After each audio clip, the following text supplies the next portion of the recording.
Public humiliation. Hey, is that a proper form of punishment? It takes us to this week's case. Involves a 14-year-old girl, and she was there in North Carolina. She, along with some friends, broke into a middle school and did about $60,000 worth of damage. Well, she was apprehended, and, well, she was convicted in juvenile court.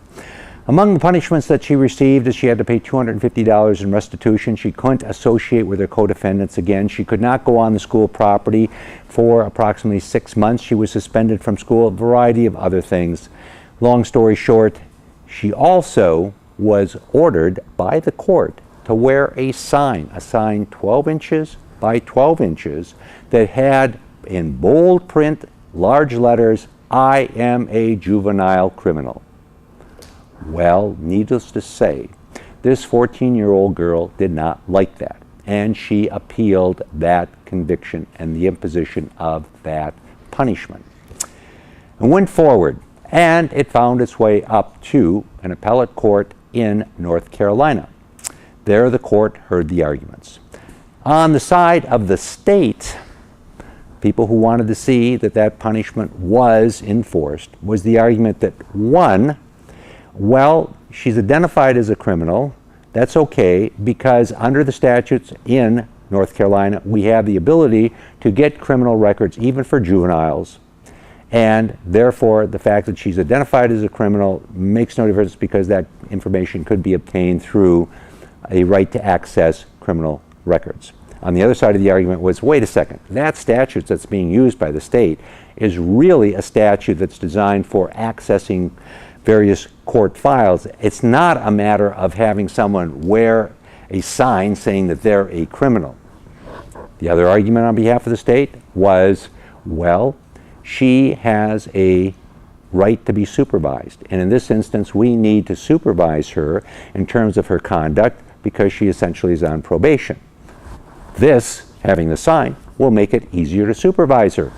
On the other side, the argument was, okay, yeah, you can supervise somebody, but the statute provides that there should not be unreasonable supervision.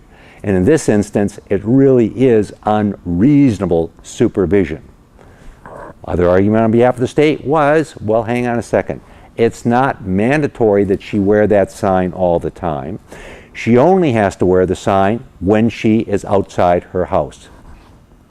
Argument opposition to that was, well, hang on a second. Basically, what you're arguing is that she has to be under house arrest, because in this instance, either she can stay at home, not wear the sign, or she can go outside and be subject to public humiliation and embarrassment. That really is not a fair alternative. Well, the court heard both these arguments, and they came away stating, you are right. You are right. The arguments that are being made by, in this instance, the criminal defendant, are very valid legal arguments that we find to be persuasive, particularly the argument that essentially this individual was placed under house arrest by virtue of the fact she would either face significant embarrassment or she would just have to spend all her waking hours and sleeping hours at home. Okay. So what do we learn from this case? What do we learn from this case? What we learn from this case, again, our basic principles are being enforced.